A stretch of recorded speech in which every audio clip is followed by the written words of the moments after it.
While Guam was celebrating Veterans Day, so was Saipan. PNC's CNMI correspondent Thomas Manglotnya reports.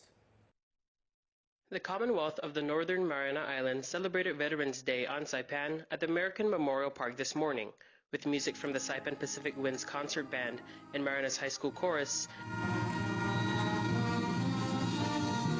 Dignitaries, veterans, and their families gathered to honor those who served in times of war and in times of peace.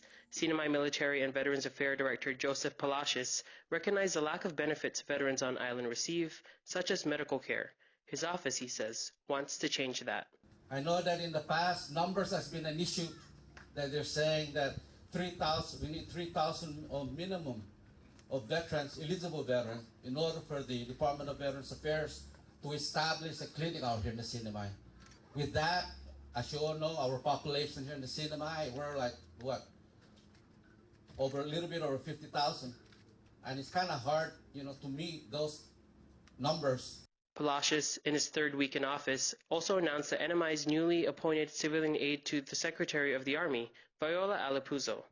Alapuzo, he said, will work closely with his office and the government to obtain more benefits for veterans.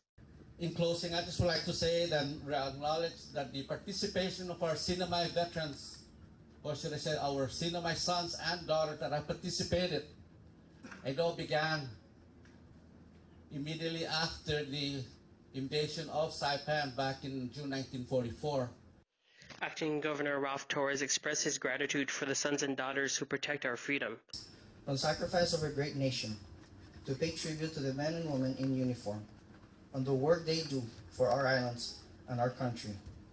We stand here as a people to honor a unique batch of citizens by their choice or by the design who have been entrusted with a special honor to be the brave for those who are afraid and to be the strong for the weak.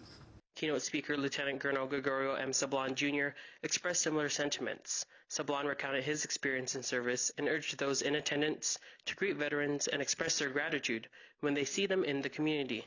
Acting Governor Ralph Torres joined the community in honoring the island's veterans by laying a wreath at the Memorial Park, followed by the playing of the echo taps in honor of those he described as everyday heroes and a beacon of valor and hope for all.